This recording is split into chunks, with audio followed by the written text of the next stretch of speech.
नमस्कार। पिछली फील्ड में हमने चर्चा की थी महात्मा गांधी के ऊपर।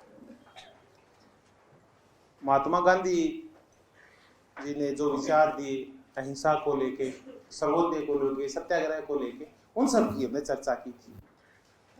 इस कक्षा में हम महात्मा गांधी जी से संबंधित जो हमारे और उस सब टॉपिक्स बच गए हैं उनकी हम चर्चा कर लेते हैं। तो आज हम चर्चा करेंगे गांधी जी के लोकतंत्र के संबंध में विचार क्या है।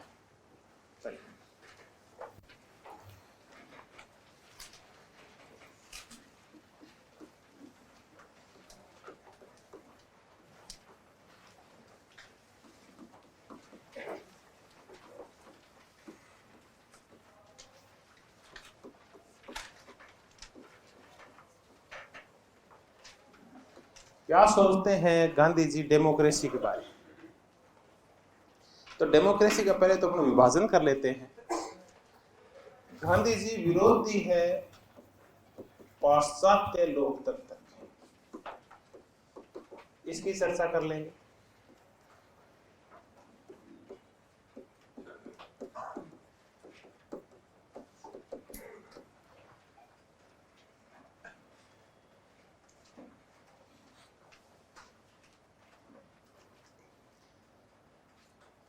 गांधी जी विरोधी है लोकतंत्र में दलीय व्यवस्था के।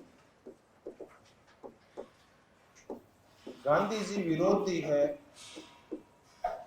संसदीय व्यवस्था के। गांधी जी विरोधी है बहुमतवाद की। तो फिर है कैसे गांधी जी, इनकी फिर हम चर्चा कर लें। गांधी जी कहते हैं कि पाश्चात्य लोकतंत्र, या जिसको हम कौन सा लोकतंत्र बोलते हैं, उदार लोकतंत्र बोलते हैं। इस लोकतंत्र का एक ये जो रूप है जिसको हम बोलते हैं प्रतिनिधियात्मक लोकतंत्र, जो निर्भर होता है प्रत्यक्ष चुनाव। तो गांधी जी इस लोकतंत्र के विरोधी है जो प्रत्यक्ष चुनाव का प्रतिनिधियात्मक लोकतंत्र है, जिसका एक रूप कौन सा है, उदार लोकतंत्र। इसको अपन और क्या बोलते हैं, पाश्चात्य लोकतंत्र। आप अपने प्रतिनिधियों का चुनाव करते हैं, चुनाव आप प्रत्यक्ष तरीके से करते हैं, उनको वोट डालते हैं। देखिए यहाँ गड़बड़ मत कीजिए, दो शब्दों में हेर फेर कभी भी मत कीजिए आप।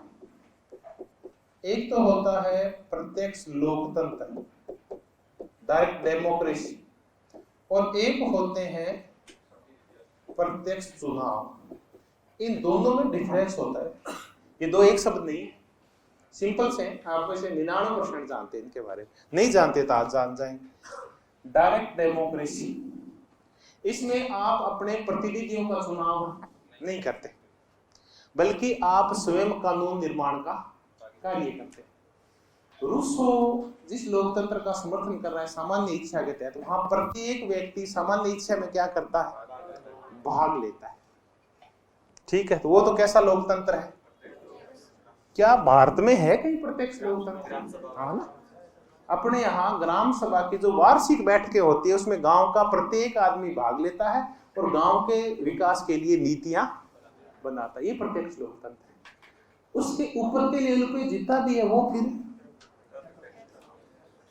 अप्रत्यक्ष मत बोलो, उसको प्रतिनिधियात्मक बोलो। उससे ऊपर बढ़ते अपन पंच का चुनाव कर लेते हैं, पंच हमारा प्रतिनिधि है।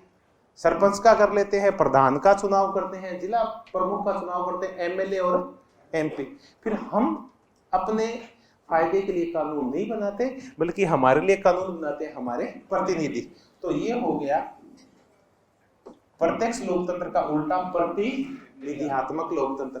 जनसंख्या बढ़ने के साथ ही लोकतंत्र का ये स्वरूप गायब हो गया। ये छोटे देशों में तो फिर भी उपयुक्त है, और वो भी स्विट्जरलैंड जैसे देशों में। अपन चर्चा करेंगे, लोकतंत्र करेंगे। तो एक होता है प्रत्यक्ष चुनाव।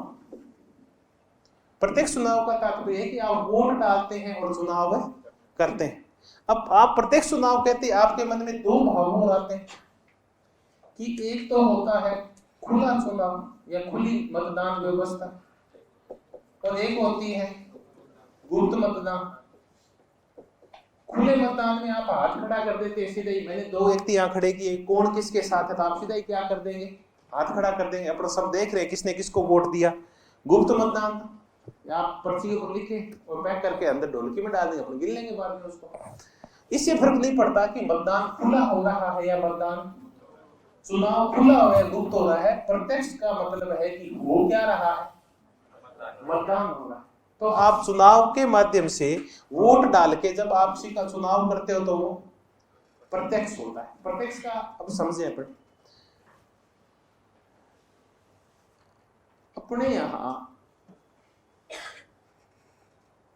कॉलेज में चलते हैं, कॉलेज में एक क्लास रिप्रेजेंटेटिव का चुनाव करना है, तो आप सबने क्या डाला, उसको वोट डाला, और अपने कक्षा का क्या चुन लिया, प्रतिनिधि। अब ऐसा करते हैं, उस कॉलेज ने व्यवस्था की कि अगर जब कॉलेज का प्रेसिडेंट बनेगा ना, वो प्रेसिडेंट है उसका चुनाव छात्र नहीं करेंगे, बल्कि उसका चुनाव करेंगे क्लास रिप्रेजेंटेटिव, सीआर उसका चुनाव करेंगे। तो बताओ वो चुनाव प्रत्यक्ष था या अप्रत्यक्ष था? अप्रत्यक्ष था। आपने सीआर को वोट डाला, सीआर ने किसको वोट डाला? हाँ, प्रेसिडेंट को वोट डाला, आपने सीधा वोट नहीं डाला। तो ये है, उस चुनाव को हम बोलते हैं कौन सा? अप्रत्यक्ष चुनाव। प्रत्यक्ष चुनाव में आप खुद उस प्रतिनिधि को वोट डालते हैं। राष्ट्रपति का चुनाव अपने देश में कैसे होता है? अपन नहीं डालते राष्ट्रपति को, हम वोट डालते हैं। अच्छा, प्रधानमंत्री का चुनाव, प्रधानमंत्री चुनाव प्रत्यक्ष है, अप्रत्यक्ष। हम प्रधानमंत्री नहीं चुनते, हम क्या चुनते हैं? हम तो एमपी चुनते हैं। एमपी का चुनाव जरूर प्रत्यक्ष होता है, वो भी कौन से एमपी का? लोकसभा के एमपी का, राज्यसभा के एमपी का अप्रत्यक्ष। कब आपके दिमाग में छवि बन गई? तो मैं ये कह रहा था, उदार लोकतंत्र प्रतिनिधित्वात्मक प्रत्यक्ष चुनाव वाला लोकतंत्र है। तो गांधी जी यहाँ उदार लोकतंत्र की चर्चा कर रहे हैं, जिसमें कौन सा लोकतंत्र है? प्रतिनिधित्वात्मक। गांधी जी ज्यादा सहभागितापूर्ण और इस लोकतंत्र की ओर थोड़े से ज्यादा झुके हुए थे, हालांकि उन्होंने तरीका अलग बताया है, हम इसकी चर्चा करेंगे। तो गांधी जी इसकी आलोचना करते हैं। गांधी जी कहते हैं ये जो पाश्चात्य लोकतंत्र है ना, ये सिर्फ कौन सा लोकतंत्र है? नाम मात्र का लोकतंत्र है। अब हम फिर चलते हैं, रूसो क्या कहा करता था? ऐसी जी सेम सी बातें गांधी जी कह देते। रूसो कहता है ब्रिटेन के लोग 5 साल में एक बार स्वतंत्र होते हैं। बाद में नेतागिरी कौन करते हैं? वो करते हैं 5 साल। नेता संपर्क ले लेते हैं और कानून बनाने की शक्ति जो कि आम आदमी के पास होनी थी, अब किसके पास चली गई है? उन संसद के पास चली गई। संसद सदस्य वो कानून बनाते हैं फिर तो ये कहते हैं यहाँ नाम मात्र का लोकतंत्र है। अब इन उदार लोकतंत्रों ने कहा, गांधी जी ने कहा गड़बड़ की है, इन्होंने एक डकोसला है जनता को बरगलाने का और जनता को बहलाने का। ये इतने गंदे हैं पाश्चात्य लोकतंत्र वाले कि ये क्या फैलाते हैं? साम्राज्यवाद का निर्माण करते हैं। ब्रिटेन एक साम्राज्यवादी देश था, 20 देशों के ऊपर उसने क्या कर रखा था? कब्जा कर रखा था। इसको उपनिवेशवाद बोलते हैं। तो यही काम कौन करते हैं? मुसोलिनी भी किया करता था और हिटलर भी किया करता था।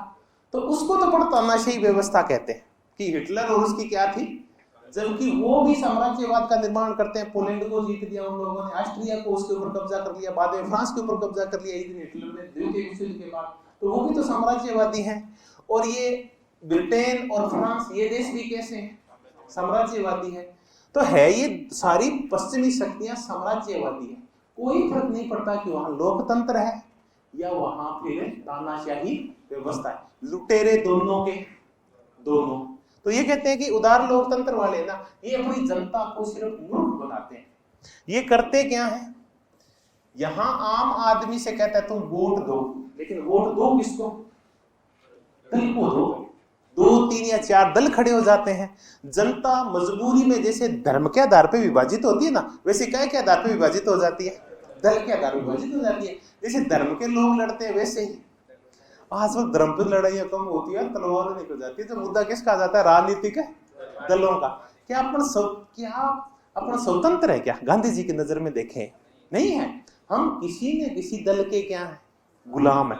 कई बार मैं भी आपसे कह देता हूं कि मैं छद्म रूप से क्या हूं? कम्युनिस्ट हूं। आपके मन में गुस्सा है कईयों के मेरे प्रति, क्योंकि आप में से कई बीजेपी के समर्थक हैं, दक्षिणपंथी पार्टी के, कई आप मध्यवर्गीय पार्टी कांग्रेस के समर्थक हैं। तो हम हैं क्या? धर्म भी खांचों में बांटता है और दल भी, धर्म के भी कुछ विचार होते हैं, कुछ पूजा प्रतीक होते हैं, महापुरुष होते हैं। अब बताओ दलीय व्यवस्था में महापुरुष होते हैं नहीं होते, है ना? दो है, एक जगह तो आपसे में रिश्तेदार हो रहे हैं वो, हाँ एक माँ बेटे हो रहे हैं एक जगह, है ना? दलीय व्यवस्था भी महापुरुष होते हैं, जैसे धर्म में होते हैं ना प्रतीक पुरुष, इसमें भी होते हैं। तो ये देखिए दलीय व्यवस्था है, ये ऐसी व्यवस्था है जो व्यक्ति को स्वतंत्र है। आप कहते हो हम वोट डालते हैं, वोट नहीं डालते, ये आपसे वोट लेते हैं। आपको यहीं तक है, आपका लोकतंत्र कहाँ आगे खत्म हो जाता है? दलों पे खत्म हो जाता है। तीसरा कौन सी व्यवस्था? आप कहते हो वो हमारे प्रतिनिधि है, हमारे प्रतिनिधि नहीं है। हाँ, ये संसद या तो किसकी होती है? एक दल की होती है, या फिर होती है ये कौन से हितों के ऊपर? निजी हित के ऊपर निर्भर होती है। तो निजी हितों पर भी पहचान लेते हैं। आज वो सारे कानून बहुत जल्दी पास हो जाते हैं जो किससे संबंधित होते हैं? पूंजीपतियों से होते हैं। तो ये कुल मिला के कौन से हितों को बढ़ावा दे रही है? ये निजी हितों को। या फिर कौन सी एक पार्टी की चल रही है? आज वर्तमान संसद ले लें तो बीजेपी के पक्ष में, बीजेपी जो चाह रही है संसद वो क्या कर रही है? कानून बना रही है। तो क्या संसद एक स्वतंत्र निकाय है क्या? नहीं है। जबकि हम ये सोचते हैं कि हमारे प्रतिनिधि है और ये जनहित में कानून, जनहित में नहीं बनाते। जनता का हित एक तरफ है और दल का हित दूसरी तरफ है। दल का हित भारी पड़ता है, तो एक तरफ जनहित हो, एक तरफ बीजेपी का हित हो, तो संसद किसके समर्थन में जाएगी? आप बताओ। बीजेपी के समर्थन में जाएगी। अब नेताओं के गले में आ गया वो सारे एमपीज जो सारे किसान आंदोलन का समर्थन किया करते थे बढ़ चढ़ के, अब उनके संकट आ गया कि वो करें क्या? क्यों? क्योंकि अब उनकी पार्टी ने क्या बदल लिया? पाला बदल लिया। जनहित तो पहले भी था और जनहित आज भी है, लेकिन अब क्या किया? दल ने पाला बदल लिया, उनके संकट आ गया। तो हमारे प्रतिनिधि नहीं है वो, दरअसल वो सब किसके प्रतिनिधि हैं? इसलिए वो संसदीय व्यवस्था की भी क्या करते हैं? आलोचना कि ये जनता के प्रतिनिधि नहीं है, ये दल के प्रतिनिधि होते हैं। कौन है के खिलाफ? बहुमतवाद के खिलाफ है। बहुमतवाद के खिलाफ तो अपन कई बार कर लिया अपन ने, डी टोकविले की चर्चा कर ली, और एक और नाम नहीं बताऊंगा मैं, बहुमतवाद। डी टोकविले बता दिया, अब अगला नाम आप बताओ। डी टोकविले फ्रांस का था, डेमोक्रेसी इन अमेरिका। डी टोकविल, टोकविल आपके पास टोकविल भी आता है इसको, डी टोकविले। अच्छा आ जाओ। हाँ नहीं, ऐसे 20 नाम लोगे तो एक नाम तो होगा ही होगा। कौन है जो बहुमतवाद का भारी विरोधी होते हुए अनुपातिक प्रतिनिधित्व का सिद्धांत देता है अल्पसंख्यकवाद को? जेएस मिल। जेएस मिल भी बहुमतवाद समझ नहीं आ रहा है। तो लोकतंत्र में क्या चलता है आप बताओ? बहुमत चलता है, 51% जिसका बहुमत है उसकी चलती है। हर एक कानून जिसका 51% लोगों ने समर्थन कर दिया वो कानून बन जाता है। तो ये बहुसंख्यकवाद को बढ़ावा देता है। डी टोकविले के साथ ये दिक्कत है। डी टोकविले कहता है कि बहुमतवाद लोकतंत्र में तानाशाही का रूप होता है। तो ये किसकी तानाशाही होती है लोकतंत्र में? बहुमत की तानाशाही। यानी लोकतंत्र में दो पक्ष हो जाते हैं, एक तरफ 51 वाला पक्ष और एक 49 वाला पक्ष। अब किसकी दादागिरी चलती है? 51 वाले कितने परसेंट लोगों का गला घोट दिया जाता है? 40, चाहे वो कितने ही सही हो, भीड़ एक तरफ होगी तो उसकी जय जयकार हो जाती है। ऐसे ही चर्चा करता है फिर जेएस मिल, जॉन स्टुअर्ट मिल। वो भी इसको बताता है कि ये लोकतंत्र में यही कमी है, बहुसंख्यकवाद की कमी है या बहुमतवाद की कमी। ऐसा ही गांधी जी कहते हैं कि ये 49% के विरुद्ध कितने परसेंट का लोकतंत्र होता है? 51% का। जबकि एक अच्छा लोकतंत्र होता है वो 51 और 59 में नहीं बदल के, और वो लोकतंत्र सर्व समावेशी होना चाहिए। सर्व समावेशी का तात्पर्य 100% का कल्याण करने वाला चाहिए, सबका कल्याण करने वाला होना चाहिए। ऐसा लोकतंत्र होना चाहिए। ये वाला लोकतंत्र जो बहुमत की दादागिरी पे आधारित हो या बहुसंख्यकवाद पे आधारित हो, गांधी जी को ऐसा लोकतंत्र पसंद है नहीं है। गांधी जी तो सबका कल्याण चाहते हैं। अब सर्वोदय में क्या होता है आप बताओ? सबका कल्याण होता है। तो ये है सर्व समावेशी लोकतंत्र चाहते हैं गांधी जी। तो गांधी जी पाश्चात्य लोकतंत्र को बोलते हैं नाजीवादी और फांसीवादी प्रवृत्ति वाला, लेकिन इसका रूप थोड़ा सा अलग है। ये कहते हैं नाजीवाद और फांसीवाद में हिंसा अत्यंत संगठित हो जाती है, ये इसमें हिंसा ना थोड़ी सी कम होती है, बाकी कोई फर्क नहीं है। यहाँ चुनाव एक ढकोसले के रूप में होता है, जनता को मूर्ख बनाने के लिए होता है। ये कह के चुनाव लड़ा जाता है कि सरकार बनेगी वो जनता की बनेगी, लेकिन सरकार फिर वो कहते हैं किसकी बनती है? दल की बनती है। संसदीय व्यवस्था जनहितकारी व्यवस्था नहीं है, बल्कि निजी हित और दलीय हितों की व्यवस्था, और ये किसको बढ़ावा देते हैं? बहुमतवाद। फिर ये एक और कहते हैं कि जनता के हित है ना, वो इतनी तेजी से नहीं बदलते जितने तेजी से नेताओं के हित बदलते हैं। आज प्रधानमंत्री कोई है, कल प्रधानमंत्री बदल जाएगा, वो बदलते ही नई नीतियां बना देता है, नए नए प्रोग्राम ले आता है। क्यों? पहले वाले प्रोग्राम जनहित के नहीं थे क्या? वो लागू नहीं रखता। वो क्या करता है? जनहित को अपने तरीके से परिभाषित करता है। जनता को तो मौका ही नहीं मिलता कि हम अपने हित की परिभाषा निश्चित करें, नेता अपने हिसाब से जनहित डिसाइड करता है। तो फिर ये संसद है, ये क्या है? तो वो कहते हैं संसद बांझ है। इसका मतलब ये सिर्फ अच्छे कानून बनाने का ढकोसला करती है, जिसका कोई रिजल्ट नहीं निकलता। ये कानून तो ये कह के बनाती है कि जनहित में बना रहे, अच्छे कानून बना रहे, लेकिन ये सब हित में बनते हैं, कभी भी अच्छे कानूनों का निर्माण ये नहीं करते। तो वो कहते हैं संसद एक बांझ है। वही कह रहे हैं, सारे उस पुस्तक में लिख रहे हैं, हिंद स्वराज। फिर वो कहते हैं कि ये ना एक वेश्या की तरह होती है संसद, क्योंकि इसके मालिक बदलते रहते हैं। जैसे इसके मालिक बदलते हैं, इसकी मंशा बदल जाती है।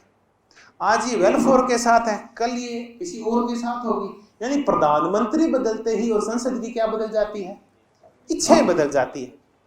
तो जबकि हम कहते हैं संसद की इच्छा तो निश्चित है, संसद की इच्छा जनहितकारी इच्छा होनी चाहिए। जनता की इच्छा किसकी इच्छा होती है? संसद की इच्छा। परिभाषा यही है। लोकतंत्र में जनता की इच्छा कहां प्रकट होती है? संसद के अंदर। लेकिन गांधी जी कहते हैं नहीं नहीं, यहाँ तो संसद की इच्छा ही नहीं है। जैसे ही प्रधानमंत्री बदलता है, किसकी इच्छा बदल जाती है? संसद की इच्छा बदल जाती है। इसलिए वो संसद के ऐसे शब्दों का प्रयोग करते हैं। तो गांधी जी दलीय व्यवस्था के भी विरोधी हैं, संसदीय व्यवस्था के भी विरोधी हैं। फिर ये कहते हैं कि ये जो शैतानी सभ्यता है ना, कहाँ की? ब्रिटेन की। ब्रिटेन को बोलते हो, वो आधुनिक और शैतानी और भौतिकवादी व्यवस्था का प्रतीक किसको? ब्रिटेन को मानते हैं। वो क्या? ये शैतानी सभ्यता है, ब्रिटेन की सभ्यता। इसने भारत की आत्मा को मार दिया है। और एक और कहते हैं कि भारत की आत्मा को मार के और इनके दिमाग में संसदीय लोकतंत्र बिठा दिया है। एक तो आत्मा को मारा, फिर क्या बिठा दिया? संसदीय लोकतंत्र। कि शैतानी सभ्यता ने भारत की आत्मा को मार के और उसके ऊपर संसदीय लोकतंत्र का वर्चस्व स्थापित कर दिया है। और ये लिखते हैं कौन सी पुस्तक में? सारी बातें कहाँ हैं उनकी? हाँ, हिंद स्वराज। चलिए, तो ये शैतानी सभ्यता, पाश्चात्य लोकतंत्र, दलीय। फिर दलीय व्यवस्था नहीं होगी तो बताओ काय का समर्थन करते हो? दल विहीन लोकतंत्र। अब छोटी सी चर्चा दल विहीन लोकतंत्र पे कर लेते हैं, फिर बढ़ते हैं। अभी तक हमने गांधी जी के लोकतंत्र कैसा नहीं होगा इसकी चर्चा की। ये पाश्चात्य लोकतंत्र जैसा उदार और चुनावी लोकतंत्र नहीं होगा, जहां चुनाव ढकोसला होते हैं। दलीय व्यवस्था की बजाय दल विहीन व्यवस्था होगी। संसदीय व्यवस्था की बजाय कोई और व्यवस्था की भी अपन चर्चा करेंगे। और इसमें बहुमतवाद नहीं होगा, बहुसंख्यकों की तानाशाही नहीं होगी, बल्कि अल्पसंख्यकों की पूरी गरिमा होगी, उनके अधिकारों का पूरा सम्मान होगा। और ये कैसा होगा? सर्व समावेशी होगा। इसमें पूर्ण सहभागिता होगी, हर एक व्यक्ति इसका सहभागी होगा। फिर ये होगा कैसा? अब हम करते हैं कैसा होगा। तो गांधी जी का लोकतंत्र है, उसका है सामुद्रिक तरंग सिद्धांत।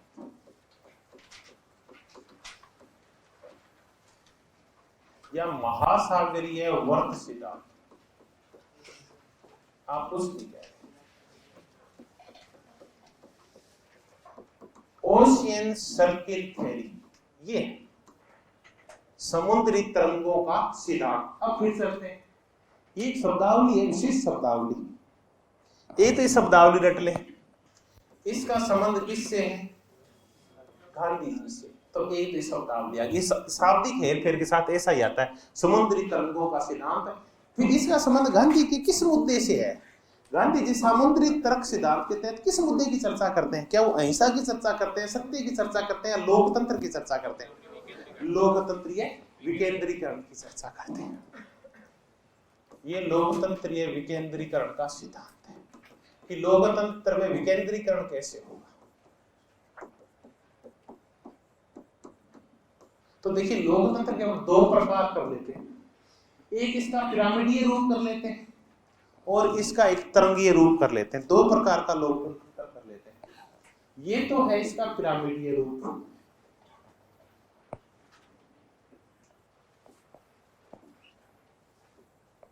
और ये है इसका ओशियन या वर्त वाला या तरंगीय सिद्धांत। आप इसको गोल गोल वर्त कह लीजिए या इसको तरंग कह लीजिए, आपकी जो इच्छा है। पहले पिरामिड का कर लेते हैं। ये पिरामिड है, फिर उस पिरामिड ये तो होता है पिरामिड। आप यानी मिस्र के पिरामिड तो याद आ रहे हैं। चलिए, गांधी जी इसके विरोधी।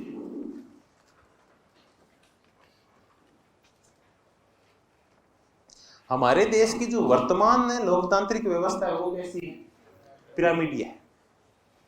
पिरामिडीय है अधिकारों और कार्यों की दृष्टि से, अधिकारों और कार्यों की दृष्टि से, अधिकार कार्य शक्तियों की दृष्टि से कर लेते हैं। शक्तियों की दृष्टि से हमारा वर्तमान लोकतंत्र पिरामिडीय लोकतंत्र है। अपन ज्यादा नहीं, इसकी कितनी स्टेज कर लेते हैं? 3 स्टेज कर लेते हैं।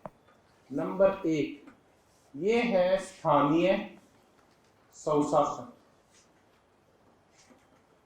ये है फिर राज्य सरकार, और ये है फिर केंद्र की सरकार या यूनियन गवर्नमेंट। केंद्र की सरकार आप कुछ भी कह लें, सेंट्रल गवर्नमेंट है, यूनियन गवर्नमेंट आपने जो, ये 3 प्रकार के मान लेते हैं सिंपल, स्थानीय, राज्य और केंद्रीय सरकार। अब श्रेष्ठता का यही रूप है इनके। सबसे शक्तिहीन सरकार कौन सी अपने यहाँ, जिसके पास शक्तियां है ही नहीं, कभी कभी दी जाती है वो भी वापिस छीन ली जाती है, वो है ये। इसको शक्ति कौन देता है? राज्य। तो ये किसकी दया के ऊपर निर्भर है? राज्य सरकार की दया के ऊपर निर्भर है ये वाला लोकतंत्र। अब बताओ, राज्य सरकार और केंद्र सरकार दोनों की शक्तियों को देखें तो संविधान तक में अंतर पाया जाता है। दोनों की शक्तियां क्या है? अलग अलग है। केंद्र के पास शक्तियां ज्यादा है और राज्यों के पास शक्तियां कम है, और गिन के भी देख लो आप, चाहे इनके पास ज्यादा है।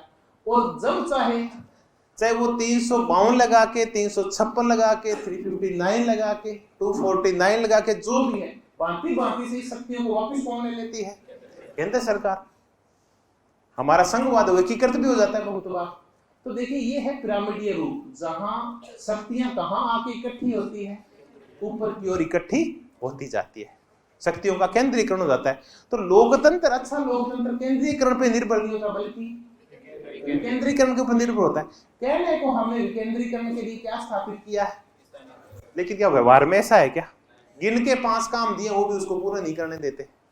चलिए अब चलते हैं इस सिद्धांत के ऊपर। ये है समुद्री तरंगों का सिद्धांत या वर्त सिद्धांत बोल दीजिए। इसमें क्या है? इसके सेंटर में होता है ना, ये तो ये क्वेश्चन क्या हो गया, इसके सेंटर में कौन बैठा होता है? तो यहां देखिए ये व्यक्तिवाद नहीं है, लेकिन इस लोकतंत्र के सेंटर में सबसे ज्यादा इज्जत किसकी होती है? उसे व्यक्ति की होती है। फिर इस व्यक्ति से ऊपर बढ़ते ही, और ये व्यक्ति किसका निर्माण करता है? ग्राम स्वराज का। तो इसकी अगर बड़ी इकाई देखें तो सबसे महत्वपूर्ण इकाई कौन सी है? ग्राम स्वराज। आज ग्राम पंचायतें 5 काम से ज्यादा नहीं कर पाती, और यहां हर गांव क्या होगा? एक स्वराज होगा। वो आर्थिक, राजनीतिक और सामाजिक मामलों, तीनों ही मामलों में आत्मनिर्भर होगा। तीनों ही मामलों में।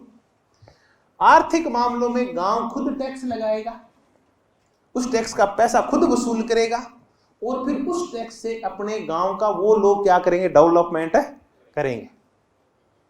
सामाजिक रूप से जितने भी मुद्दे हैं उनका वो मिल बैठ के समाधान करेंगे। उसके बाद आर्थिक, सामाजिक और फिर राजनीतिक मुद्दा। चुनाव से संबंधित जो काम है वो सारे कौन कर लेंगे? गांव वाले अपने हिसाब से निश्चित कर लेंगे। यहाँ इस ग्राम स्वराज में प्रत्यक्ष लोकतंत्र पाया जाएगा। यहाँ सारे गांव वाले बैठेंगे और अपने लिए नीतियों का निर्धारण करेंगे, तो नीतियां धार्मिक हो, सामाजिक हो, आर्थिक हो या राजनीतिक हो, ये सब ग्राम स्वराज है। तो यहाँ अप्रत्यक्ष नहीं है, यहाँ चुनाव क्या है? अगर चुनाव करोगे तो प्रत्यक्ष चुनाव करोगे, लोकतंत्र भी यहाँ प्रत्यक्ष होगा। अब आगे बढ़ते ही और आप फिर एक और इकाई पे आ जाते हैं। इनसे बढ़ के फिर आप कहते हैं कि तालुका बन जाएगा, जो भी आप पंचायत समिति टाइप का है। फिर आगे अभी चुनाव आगे करवाएंगे, फिर आगे बढ़ते ही और फिर किस लेवल पे आ जाओगे आप? जिला के ऊपर। ऐसे ही सर्किल बढ़ता जाता है और अंत में जाके और ये कौन सी सरकार की स्थापना करता है? अंतरराष्ट्रीय सरकार। तो पहले व्यक्ति, फिर गांव स्वराज, फिर आपकी पंचायत समिति, जिला, फिर प्रांत, फिर राष्ट्र और फिर अंतरराष्ट्रीय सरकार, ऐसे बढ़ते जाते हैं। अब यहाँ प्रत्यक्ष लोकतंत्र तो यहाँ ग्राम में प्रत्यक्ष लोकतंत्र है। अब आपको आगे चुनाव कैसे करना है? आगे गांधी जी कहते हैं प्रत्यक्ष चुनाव नहीं होंगे, गांव को छोड़ के आगे की जितनी भी इकाइयां होंगी वो सब की सब अप्रत्यक्ष चुनाव हो। अब अप्रत्यक्ष चुनाव करेगा कौन? तो गांव में वैसे तो प्रत्यक्ष लोकतंत्र होगा, लेकिन क्या करेंगे अपन? आगे की इकाइयों का चुनाव करने के लिए हम कुछ पंच बनाएंगे अपने गांव में। गांव का काम तो हम सब मिलकर कर लेंगे, पंच सहयोग कर देंगे, लेकिन पंच प्रधान नहीं होंगे, वो उनका काम होगा आगे की इकाइयों का चुनाव करना। तो इस गांव में हम खुद नेतागिरी करेंगे, खुद सब कुछ करेंगे, लेकिन कुछ पंच और बढ़ा लेंगे। इन पंचों का काम होगा किसका चुनाव करना? तालुका। ये तालुका आगे किसका चुनाव करेगी? जिले का। ये जिला आगे प्रांत का, और प्रांत आगे राष्ट्रीय सरकार का चुनाव करेंगे। तो ऐसे करके तो ये चुनाव होंगे इनके। सेंटर में व्यक्ति बैठा होगा, ग्राम स्वराज प्रत्यक्ष लोकतंत्र पर आधारित होगा, और आगे के जितने भी चुनाव होंगे वो क्या होंगे? प्रत्यक्ष चुनाव की बजाय अप्रत्यक्ष चुनाव होंगे। प्रत्यक्ष चुनाव एक ही लेवल पे होता है, बताओ कहां होता है? ग्राम लेवल पे पंच प्रत्यक्ष चुने जाएंगे, आगे अप्रत्यक्ष चुनाव होंगे। एक जगह प्रत्यक्ष लोकतंत्र भी है, कहां? ग्राम स्वराज के अंदर। तो गांव अपने आप में स्वराज होगा। अब अपन देखें पिरामिड में इसमें अंतर क्या है। देखिए ये तरंगों की तरह है। तरंग जब चलती है तो हम देखते हैं कि तरंग जो आगे बढ़ती है तो एक नई तरंग, ये जो तरंग है ऐसे हम कर लेते हैं, ये तरंग समझ में आ जाती है। अब ये तरंग और ये तरंग क्या लगती है आपको? अलग अलग है, तीनों तरंग है, तीनों का स्वायत्त अस्तित्व है। ये तरंग ए है, ये तरंग बी है और ये तरंग सी है। हमने देखा तीनों का स्वायत्त अस्तित्व है, पर क्या आपस में जुड़ी हुई है? क्या आपस में जुड़ी हुई है? ये देखो यहां से लेके यहां तक है, आपस में जुड़ी हुई है। तो ये अपने आप में स्वायत्त भी होती है और एक दूसरे से जुड़ी हुई भी होती है। एक दूसरे से शक्ति प्राप्त करती है, लेकिन किसी की शक्ति पे नियंत्रण स्थापित नहीं करती। उल्टी की सारी मिलके ऐसी लहर पैदा करती है कि सर्व कल्याण हो। तो यहाँ जो लहरें हैं वो एक दूसरे को दबाती नहीं है, जबकि इस व्यवस्था में ये ऊपर बैठा है तो इनके ऊपर बैठा है। ये पिरामिड का तात्पर्य ऊपर बैठा है तो इनको क्या कर रहा है? ये दबा रहा है। यहाँ लहरें पैरेलल चलती है या इस रूप में चलती है, ऐसे लहरें उठती है, देखो ऐसे गोल गोल गोल गोल, तो ये किसी को दबाती नहीं है। यानी एक जो गवर्नमेंट की स्टेज है वो दूसरी स्टेज का अतिक्रमण नहीं करती।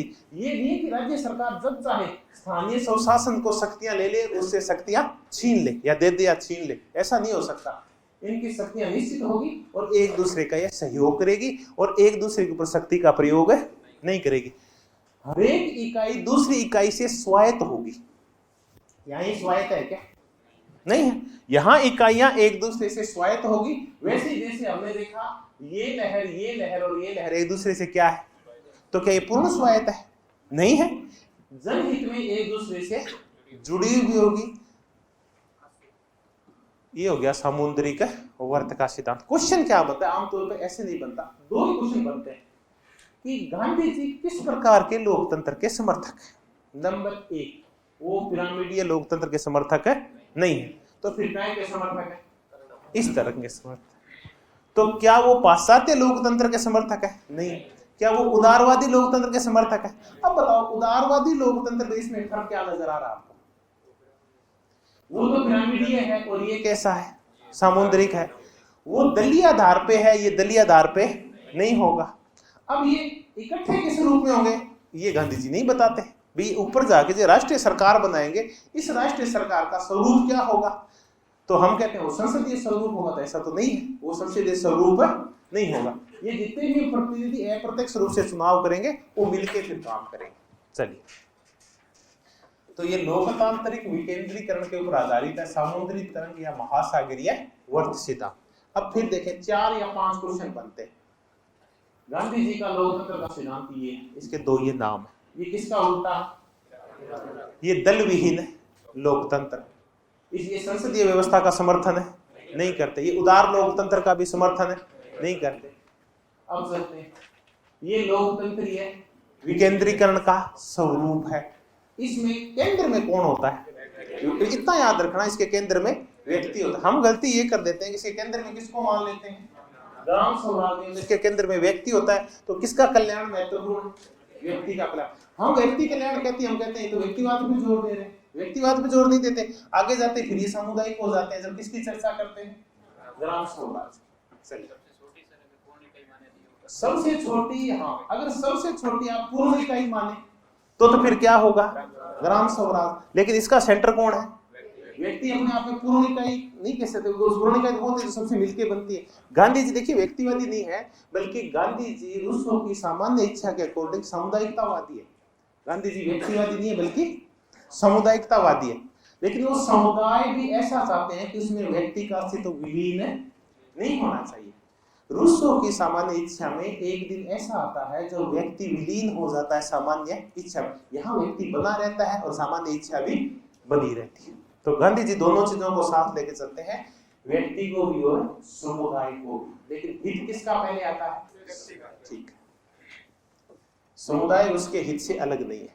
चलिए, ये हमने किया पिरामिडीय सिद्धांत का उल्टा सामुद्रिक तर्क सिद्धांत। इसके साथ साथ हमने गांधी जी के संसदीय लोकतंत्र के बारे में, उदार लोकतंत्र के बारे में और दल विहीन लोकतंत्र के बारे में चर्चा चल रही थी।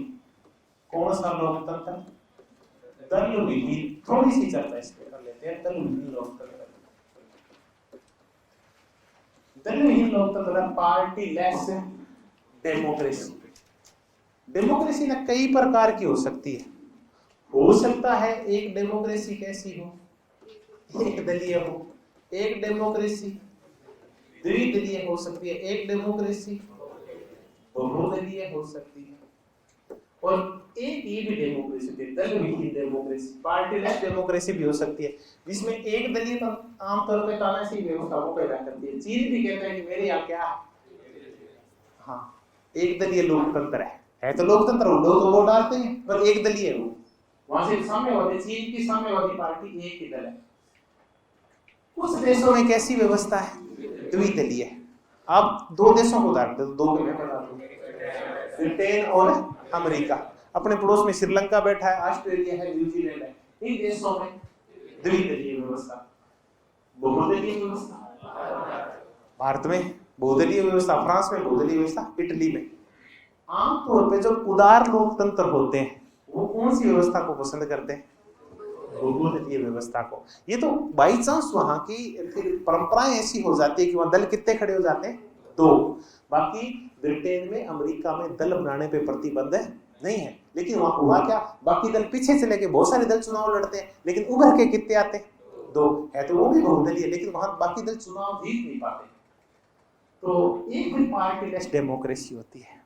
तो पार्टीलेस डेमोक्रेसी नहीं, भांति भांति की हो सकती है। इस पार्टीलेस डेमोक्रेसी की शुरुआत हुई थी यूएसए से। यूएसए जब आजाद हुआ तो यूएसए ने हर वो व्यवस्था उखाड़ के फेंक दी जो अंग्रेजों की देन थी। वो कहते हैं हमारे यहाँ संसदीय लोकतंत्र है, तो वो बोले हमारे यहाँ अध्यक्षात्मक लोकतंत्र है। वो बोले हमारे यहाँ प्रधानमंत्री महत्वपूर्ण है, वो बोले हमारे यहाँ राष्ट्रपति महत्वपूर्ण है, वो बोले हमारे यहाँ कार्यपालिका व्यवस्थापिका का घनिष्ठ संबंध है, वो बोले हम इनको क्या कर देंगे, अलग अलग कर देंगे। उन्होंने हर व्यवस्था बदल दी, यानी गुलामी का हर प्रतीक उन्होंने 2 पहुंच के अलग कर दिया। तब उन्होंने कहा कि ब्रिटेन में क्या चलता है, कि ब्रिटेन में तो दलीय व्यवस्था है, तो बोले हम दलीय व्यवस्था का निर्माण नहीं करेंगे, हम कौन सी व्यवस्था लाएंगे, दल विहीन व्यवस्था। तो जब अमेरिका आजाद हुआ था उसके काफी सालों तक वहां कैसी व्यवस्था थी? दल विहीन। वहां फिर दो गुट बन गए थे, यहाँ दल नहीं लड़ते थे बल्कि दो गुट थे। एक तो जेफरसन वाला गुट था, एक हैमिल्टन और मेडिसन वाला गुट था। जेफरसन, इनके नाम सुने आपने कभी? जेफरसन। और एक तरफ था हैमिल्टन और मेडिसन। ये थे फेडरलिस्ट और एंटी फेडरलिस्ट। ये व्यक्ति एंटी फेडरलिस्ट था। अभी और चर्चा कर लेंगे, बार बार चर्चा ही समझे। ये फेडरलिस्ट, ये थोड़ी सी चर्चा कर लेते हैं। एक जेफरसन ये चाहता था कि संघ की बजाय राज्यों की शक्तियां क्या हो जानी चाहिए? ज्यादा होनी चाहिए। हैमिल्टन और मेडिसन चाहते थे कि अभी देश का निर्माण हुआ है तो संघ की शक्तियां ज्यादा होनी चाहिए और राज्यों की कम होनी चाहिए। इस मुद्दे पे इनमें विवाद चर्चा रहता था। तो ये एंटी फेडरलिस्ट मतलब संघ के विरोधी थे, सशक्त संघ का विरोधी था कौन? जेफरसन। हैमिल्टन और मेडिसन कैसे थे? फेडरलिस्ट थे, संघ की शक्तियां बढ़ाना चाहते थे राज्यों की बजाय। अपने अगर बांट के देखें तो अंबेडकर जी कैसे व्यक्ति हैं? एंटी फेडरलिस्ट या फेडरलिस्ट है?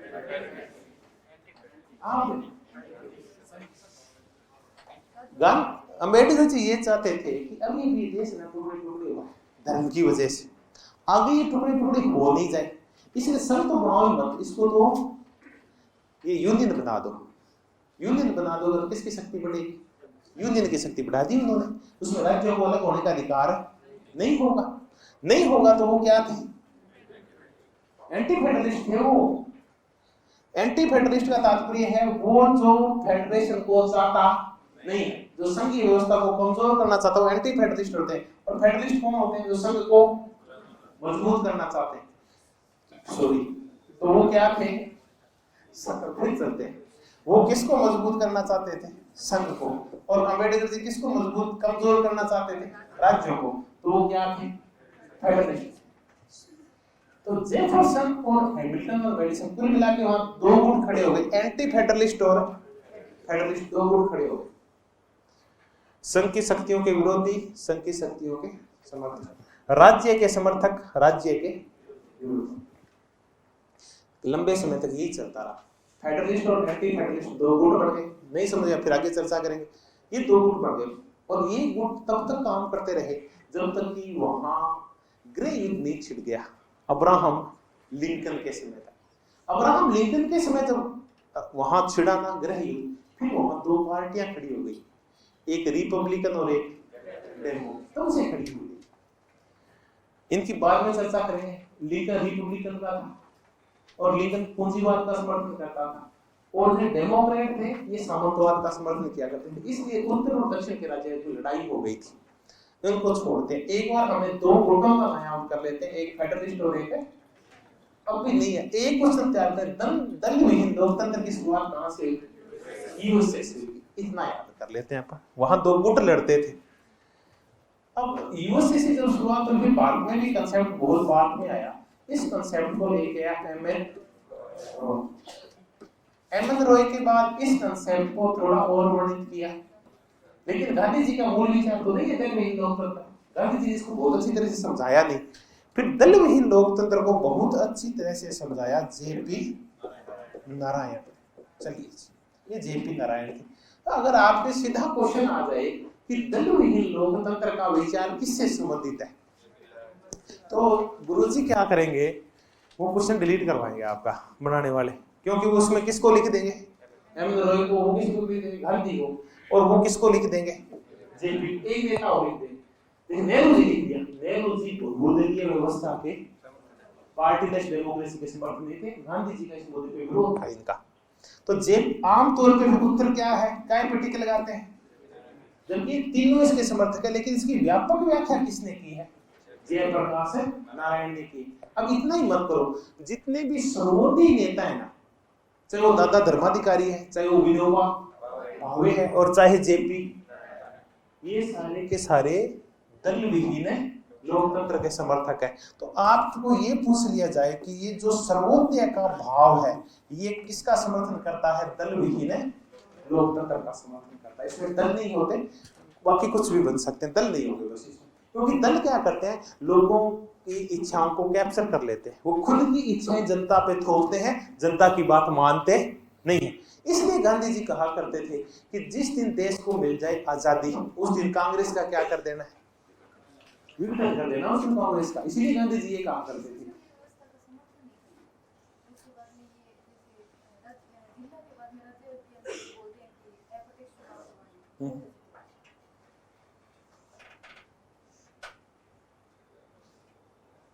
इन्होंने ये पूछा है कि गांधी जी,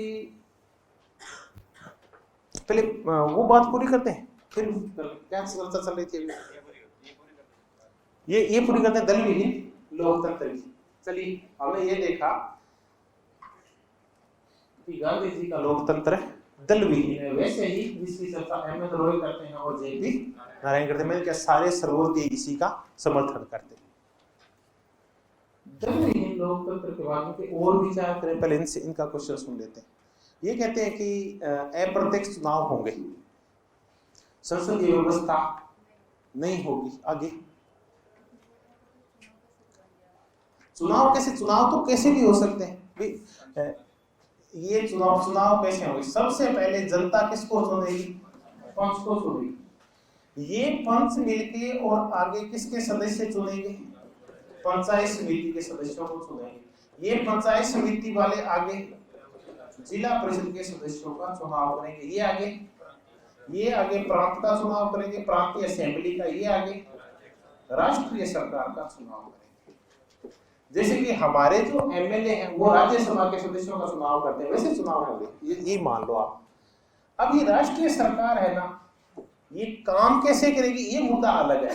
इसका संगठन होगा, उसको आप क्या बोलोगे? अभी जो संगठन है उसको हमने कितने भागों में बांट रखा है, 3 भागों में बांट रखा है। 3 भागों में राष्ट्रीय सरकार में, एक तो हमारी संसद है, दूसरी हमारी कार्यपालिका है, मंत्रिपरिषद है हमारी, और तीसरी हमारी न्यायपालिका। अब गांधी जी ये नहीं बताते कि इसका आगे रूप क्या होगा, ये नहीं बताते। इस राष्ट्रीय सरकार आपने चुन ली, उसमें कितने व्यक्ति चुने आपने, इसकी व्यापक व्याख्या नहीं करते हो। इसमें आप 500 आदमी चुनोगे तो उनमें से कौन तो नेता होगा, कैसे उनका मुखिया का चुनाव करोगे, कैसे मंत्रियों का चुनाव करोगे। उन्होंने कहा कि चुनाव इसी प्रकार से होंगे। कुल मिला के उनका मुख्य बल है प्रत्यक्ष की बजाय अप्रत्यक्ष चुनाव को ज्यादा समझाना है, और दल विहीन लोकतंत्र को ज्यादा समझाना है।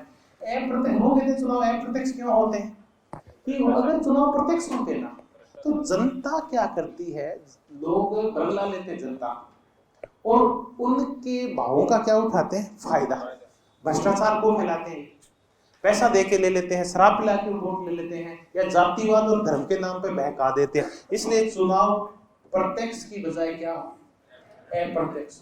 आप सॉलिड व्यक्तियों का चुनाव कीजिए, अच्छे पंचों का चुनाव कीजिए। अभी देखिए गांधी जी है दस का आदर्शवादी इस मामले में, वो कहते हैं कि अब आप बताओ, जनता को खरीदना मुश्किल होता है, पंचों को खरीदना? पंचों को खरीदना मुश्किल नहीं होता, जनता को खरीदना। लेकिन गांधी जी आदर्शवादी है, वो कहते हैं कि आप अच्छे प्रतिनिधियों का चुनाव कीजिए। ये कहते हैं कि ये दल क्या करते हैं, दल है ना भ्रष्टाचार फैला देते हैं। दल कौन सा चुनाव कराते हैं, प्रत्यक्ष चुनाव कराते हैं। आप दल को वोट देते हैं, अब दल को आप जब वोट देते हैं, प्रत्यक्ष चुनाव कराते हैं, तो ये दल है ना अपनी नीतियां किस पे थोप देते हैं, आप पे। फिर ये ना अपनी नीतियों के द्वारा अपनी सरकार बना के और आपसे वोट लेने के लिए ऐसी नीतियां बनाते हैं जिसमें क्या होता है, भ्रष्टाचार होता है। तो आप उनको आमतौर पे सरकार उनकी बनती है जिनके पास लोकप्रिय बहुमत हो, सबको पता है। तो ये दल क्या करते हैं, ज्यादा से ज्यादा वोट लेने के लिए ऐसी नीतियां बना देते हैं जो देश के लिए तो घातक होती है लेकिन लोकप्रिय बहुत ज्यादा होती है। वो कहते हैं चलो भाई सबको फ्री में पैसा बांटते हैं। जैसे ये जयललिता और ये क्या किया करती थी साउथ के अंदर कि इस बार सबको हम क्या बांटेंगे, साड़ियां बांटेंगे, इस बार हम सबको ये टीवी बांटेंगे, ऐसे ही ना। तो गांधी जी उससे डरते थे, ये जो जनता को साड़ियां, टीवी और गेहूं बांटते हैं ना, ये क्या करते हैं फिर जनता के वोट थोक में ले जाते हैं, ऐसे लालच देके जनता को। तो वो कहते हैं कि आप अच्छे प्रतिनिधियों का चुनाव करेंगे तो वो फिर बिकेंगे नहीं। लेकिन गांधी जी ये नहीं जानते थे कि हम बस एक अच्छा सा रेट लगेगा बिकने के लिए क्या बैठे तैयार बैठे। पर गांधी जी इतने नैतिक थे कि वो कहते थे कि अप्रत्यक्ष चुनाव से जो प्रतिनिधियों का चुनाव होगा वो इतने सॉलिड होंगे कि वो बिकेंगे नहीं, भ्रष्टाचार नहीं करेंगे। अब आगे जाके वो संसद बनाते हैं नहीं बनाते वो नहीं बताते, ये तो इतना ही बताते किसका निर्माण हो गया है, राष्ट्रीय सरकार का निर्माण हो गया। अब बताओ है कहाँ? हाँ मैंने, हाँ प्रतिनिधि तो बैठे ही हैं, अब वो प्रतिनिधि कौन से? अभी इन्होंने एक क्वेश्चन और पूछा है कि एक तरफ तो गांधी जी प्रतिनिधियात्मक लोकतंत्र का क्या करते हैं, विरोध करते हैं, और दूसरी तरफ एक पंच का चुनाव होगा, आगे भी किसका चुनाव होगा, आगे जिला परिषद का चुनाव होगा, आगे प्रांतीय प्रतिनिधि चुने जाएंगे, तो है तो वही प्रतिनिधि। तो ये कहते हैं ये तो है तो प्रतिनिधि, लेकिन सारे के सारे मूल काम कहाँ हो रहे हैं, और ग्राम है वो तो स्वराज है, तो छोटे मोटे काम है, चाहे वो राष्ट्रीय सुरक्षा का काम हो तो केंद्र सरकार करेगी, उसमें जनता की वैसे कोई बहुत बड़ी भूमिका नहीं होती। तो कुछ काम तो आपको किसको सौंपने पड़ेंगे, अपने प्रतिनिधियों को सौंपने पड़ेंगे, लेकिन 90% काम किस लेवल पे सुलझा लिए जाएंगे, ग्राम सभा के ऊपर। वही काम जो गांव लेवल पे हो जाने चाहिए, हमें किसको सौंपने पड़ते हैं, विधानसभा को, हमारा एमएलए उन कामों को देखता है, उन कामों को हमारी राष्ट्रीय सरकार देखती है, जब उसके वो काम है नहीं है। अब स्वास्थ्य और शिक्षा का काम है, ये राज्य स्तर के ऊपर होता है, केंद्र सरकार के ऊपर भी होता है। शिक्षा को तो दोनों विषयों को बना देते, समवर्ती सूची का विषय बना, जबकि होना किस लेवल के ऊपर चाहिए, ग्राम लेवल के ऊपर हो जाता है ये काम। तो वहां करने की जरूरत क्या है, तो अधिकांश काम यही कर लो आप। यहाँ प्रत्यक्ष लोकतंत्र होता है, यहाँ तो प्रतिनिधि होते ही नहीं, प्रतिनिधि से ऊपर जाके बढ़ के होते हैं, तो कुछ काम तो आपको प्रतिनिधियों को सौंपने पड़ेंगे। तो पूर्णतया प्रतिनिधि विहीन लोकतंत्र भी नहीं आ सकता, लेकिन कुछ मामलों में हम प्रतिनिधियों की संख्या कम कर सकते हैं, उनकी शक्तियों को कम कर सकते हैं, जब हम क्या ले आते हैं, ग्राम स्वराज ले आते हैं। चलिए, आपका मजेदार क्वेश्चन था कि प्रतिनिधि तो फिर भी होंगे, पक्का होंगे, ये बहस के मुद्दे। अब गांधी के लोकतंत्र का समुद्री वर्ती सिद्धांत, पिरामिड की आलोचना, उदार लोकतंत्र की आलोचना, संसदीय व्यवस्था की आलोचना, इसके बाद दल विहीन लोकतंत्र का विचार। अब गांधी की और विचार देखते हैं। गांधी के विचार देखते हैं वर्ण व्यवस्था के बारे में, कि वर्ण व्यवस्था के बारे में क्या सोचते थे, गांधी जाति के बारे में क्या सोचते थे, गांधी जी स्त्री के बारे में क्या सोचते थे, ये विचार कर लेते हैं। तो सामाजिक विचार क्या है गांधी जी? गांधी जी और अम्बेडकर का तो मूल झगड़ा इन्हीं मुद्दों को लेकर, विशेष करके तो दो मुद्दे। गांधी जी वर्ण व्यवस्था के पक्ष करते हैं। देखिए, बड़े आपको ना गांधी जी इस मामले में उल्टे लगेंगे, और सबसे उल्टे लगेंगे आपको, कि गांधी जी इतने पढ़े लिखे होने के बावजूद ऐसे क्यों थे? तो गांधी जी मौलिक थे, गांधी जी किसी भी बाहरी विचार के पीछे लगू नहीं थे। अब पाश्चात्य लोकतंत्र बोला कि हमारे यहाँ तो जो लोकतंत्र है वो धर्मनिरपेक्ष लोकतंत्र है। गांधी जी बोले नहीं, कोई भी लोकतंत्र धर्मनिरपेक्ष हो ही नहीं सकता, इसका मतलब तो घटिया लोकतंत्र है। तो उन्होंने, जैसे अमेरिका वाले जो मौलिक थे ना, गांधी जी का हर विचार मौलिक है। वो कहते हैं वर्ण व्यवस्था है ये आवश्यक है, जाति व्यवस्था उसी से निकली मान लेते हैं, ये भी क्या है, और ये वो कहते हैं कि कर्म पे नहीं बल्कि जन्म पे आधारित, और यही संकल्प सोच बताते रहते हैं। अब पहले सिंपल सा मुद्दा है वर्ण, पहले 4 वर्ण कर लेते हैं, आप सब जानते हैं। अब एक और छवि बन जाएगी, ब्राह्मण है, क्षत्रिय है, वैश्य है और शूद्र। अब आपके दिमाग में बैठ जाएगा मुद्दा। अब ये जो निर्धारण होगा ये किस आधार पे होगा? जन्म के आधार पे होगा। जो ब्राह्मण के घर जन्म लेगा वो ब्राह्मण होगा, क्षत्रिय के घर जो जन्म लेगा वो क्षत्रिय होगा। ये होती है जन्म आधारित व्यवस्था। एक होती है फिर कर्म आधारित व्यवस्था, कि आपके कर्म देखे जाएंगे। आप एक ब्राह्मण के घर पैदा हुए, लेकिन आप चोर, नालायक हैं और अशिक्षित हैं, आप में बुद्धि नहीं है, तर्क बल नहीं है, तो आप क्या बनेंगे? शूद्र। आप एक क्षत्रिय के घर पैदा हुए, लेकिन आप छिपकली से डरते हैं और चूहे से भी डरते हैं, और किसी भी काम की शुरुआत नहीं कर सकते, पढ़ने लिखने में आपकी रुचि नहीं है, और शारीरिक श्रम से जी चुराते हैं, तो आपको क्या बना दिया जाएगा? शूद्र। ठीक है। आप वैश्य हैं लेकिन बहुत टोके हैं आप, ठीक है, आप हर चीज को मारते और पीटते रहते तो आप क्या बनेंगे? ये तो थी कर्म आधारित व्यवस्था। गांधी जी कहते नहीं, कर्म नहीं होना चाहिए बल्कि। फिर हम कहते हैं भारत के कल्याण का मूल कारण ये है कि वर्ण व्यवस्था को कर्म की बजाय जन्म आधारित कर दिया गया। तो अच्छे लोग थे जो किसी भी विशेषज्ञ होते थे, उनकी विशेषता खत्म हो जाती थी। अब एक शूद्र बहुत बलशाली हुआ करता था, बड़ी सी तलवार चलाना जानता था, लेकिन उसको कभी भी सेना में नहीं ले जाते थे। क्यों? क्योंकि ये तो किसके लिए है? क्षत्रियों के लिए। तो हम कहते हैं कि इससे ना देश का एक कल्याण हुआ। गांधी जी कहते नहीं नहीं, ऐसा नहीं, आपको हटाओ किसको? कर्म को, और क्या रखो? जन्म रखो। ये कहते थे, मुझे दयानंद सरस्वती वाले ये जो विचार है ना, कोटिली भी कहा करता है कि वर्ण व्यवस्था जन्म की बजाय कर्म आधारित होनी चाहिए। ऐसा ही बाद में दयानंद, विवेकानंद सारे बोला करते थे। तो इसी मुद्दे पे अम्बेडकर का भी इनका विरोध है।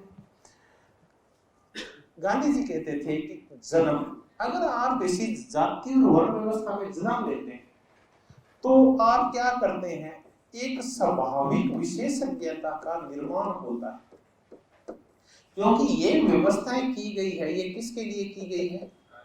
कार्य विभाजन के लिए की गई है। और इससे कार्य में क्या आता है? विशेषीकरण और विशेषज्ञ आती।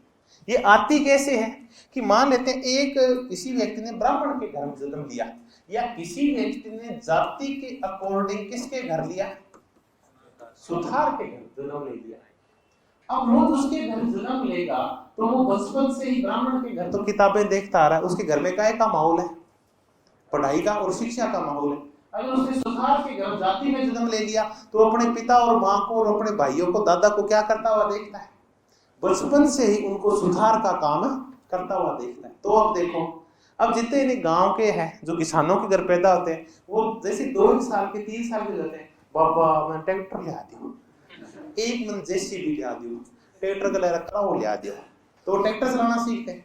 अब गाँव वाले हैं ये कहते हैं कि मेरे को क्या ला दो? लैपटॉप ला दो। शहर वाले एक और ही चीज मंगाते हैं। अच्छा, बढ़िया के घर पैदा होगा, वो जानते बाबा मैंने कैलकुलेटर ले आते, मैं क्या करूंगा? हिसाब किताब करूंगा। तो ये ना अपने माँ बाप को देख के, उनके काम को देख के, तो उनकी जो विशेषज्ञता होती है, वो विशेषज्ञता अत्यंत शीघ्र कौन सीख जाता है? वो बच्चा सीख जाता है, जन्म से उस विशेषज्ञता को सीखना शुरू कर देता है वो। तो विशेषज्ञता का नाश नहीं होता, वरना एक किसी और व्यक्ति को आप सुधार बनाओगे तो उसको 18 या 16 साल बाद ट्रेनिंग देना शुरू करोगे, तो 15-16 साल ट्रेनिंग दोगे, फिर जाके एक्सपर्ट होगा। वो बच्चा बचपन से 16 साल 18 साल तक होते क्या हो जाएगा? उस काम में ट्रेंड हो जाएगा, एक्सपर्ट हो जाएगा। तो इससे क्या है? कार्य विशेषज्ञता बनी रहती है, काय के द्वारा? जाति व्यवस्था। अब गांधी जी कहते हैं दिक्कत ये कतई नहीं है, क्योंकि विशेषज्ञता को अगर बढ़ावा देना है तो जन्म आधारित रखो उसको। कार्य विभाजन की अच्छी व्यवस्था की गई थी, लेकिन दिक्कत वहां आ गई जहां इसकी वजह से क्या आ गई? श्रेणीबद्धता आ गई। दिक्कत तब आई जिसकी इसकी वजह से पद सोपानीयता आ गई, और दिक्कत तब आई जब इसकी वजह से असमानता आ गई। दिक्कत तब आई जब इसकी वजह से किसका हनन होने लगा? गरिमा का हनन होने लगा। दिक्कत तो तब आई जब इसकी वजह से गरिमा का हनन होने लगा। ये है। तो अगर ये सब रखा जाए, और चाहे वो शूद्र हो, ब्राह्मण हो, वैश्य हो, या किसी भी जाति का हो, उन सब की गरिमा अगर बराबर कर दी जाए तो कोई दिक्कत है नहीं।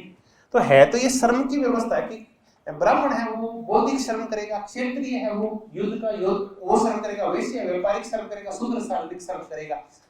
तो ये है तो श्रम के रूप, लेकिन इन श्रम में क्या कर दी गई है? गरिमा अलग कर दी गई है। ब्राह्मण करता तो श्रम ही है वो, लेकिन बौद्धिक श्रम करता है उसको श्रेष्ठ मान लिया गया। शूद्र जो शारीरिक श्रम करता है उसको क्या मान लिया गया? हे मान लिया गया। ये नहीं होना चाहिए। चाहे कोई बौद्धिक कर्म करे, चाहे कोई शारीरिक कर्म करे, चाहे व्यापारिक कर्म करे, सबकी इज्जत समाज में क्या होनी चाहिए? बराबर। तो मुद्दा ये है कि वर्ण व्यवस्था बुरी नहीं है, बुरी है श्रम की गरिमा। तो क्या करना है?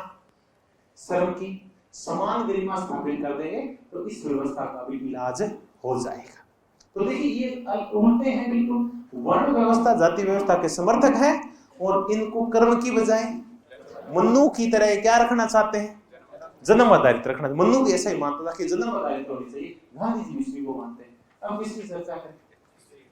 बिल्कुल इस तरीके से मतलब बड़े अच्छे विचार है गांधी जी के, लेकिन ले दे के गुआ फिरा के कहते हैं क्या कि ये पुरुष के साथ आर्थिक कंपटीशन करने के लिए बनी नहीं, स्त्री सशक्तिकरण है, ये हर राजनीतिक गतिविधि में भाग लेगी, लेकिन घुमा फिरा के कहते यही है कि इसका काम, मुख्य काम क्या है, घर चलाना होता है इसका काम। ठीक है, तो बातों में अपन मूल मंतव्य कुछ छुपाते नहीं, इस तरीका घर है वही उसका कार्य क्षेत्र है। तो हालांकि अब अपने ना गोल गोल बात करनी होगी है ना, वो स्त्री सशक्तिकरण के पक्षधर है, स्त्री पुरुष समानता के पक्षधर है। समानता के पक्षधर ये है कि स्त्री जो है वो घर का काम कर रही है और पुरुष बाहर का काम कर रहा है, पुरुष बेहतर, लेकिन उन दोनों के श्रम की गरिमा क्या होनी चाहिए, दोनों की इज्जत बराबर होनी चाहिए, पुरुष और महिला की। ये नहीं है कि पुरुष की इज्जत ज्यादा हो और महिला की इज्जत है कम हो, तो श्रम की गरिमा बराबर कर दो, उसके बाद महिला को कौन सा काम दे दो, घर का काम दे दो। चलिए, तो ये गांधी जी के हमने वर्ण व्यवस्था, जाति व्यवस्था और लैंगिक विचार देखे गांधी जी के, क्या सोचते हैं गांधी जी। अब देखते हैं गांधी जी किस किस चीज के विरोधी हैं और गांधी जी को कंप्लीट करते हैं। गांधी जी विरोधी हैं उदारवाद, रूढ़िवाद के। गांधी जी विरोधी है हिंसक समाजवाद के। गांधी जी विरोधी है उपयोगितावाद के। गांधी जी विरोधी है धर्मनिरपेक्ष राजनीति के।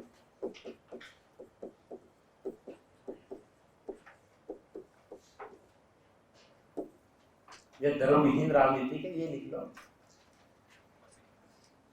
गांधी जी विरोधी है मशीनीकरण के। गांधी जी विरोधी है औद्योगिकरण के, इसके बजाय वो कुटीर उद्योग चाहते हैं। गांधी जी विरोधी है भौतिकतावाद, इसके बजाय अध्यात्मवाद चाहते हैं। और गांधी जी विरोधी हैं,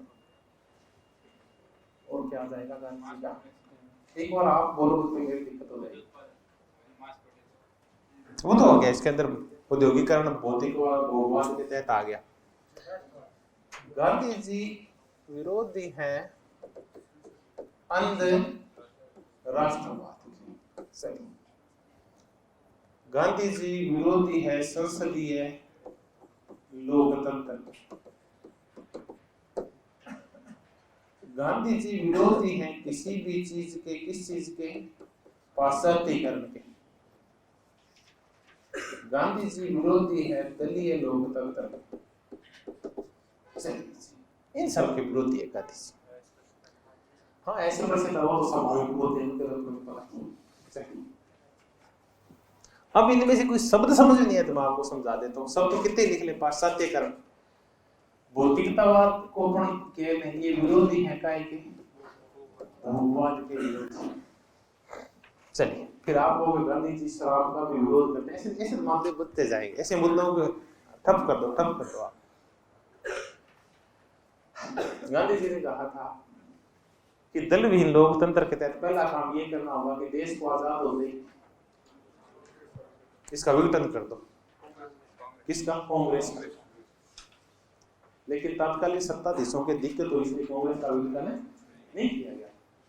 तो फिर एक नेताजी आए बाद में, उनका नारा यही है कि मैं कहां से आया हूँ, गुजरात से आया हूँ और मैं गांधी के देश से आया हूँ, तो मैं गांधी जी के नीतियों का क्या करूंगा, अक्षरश पालन करूंगा।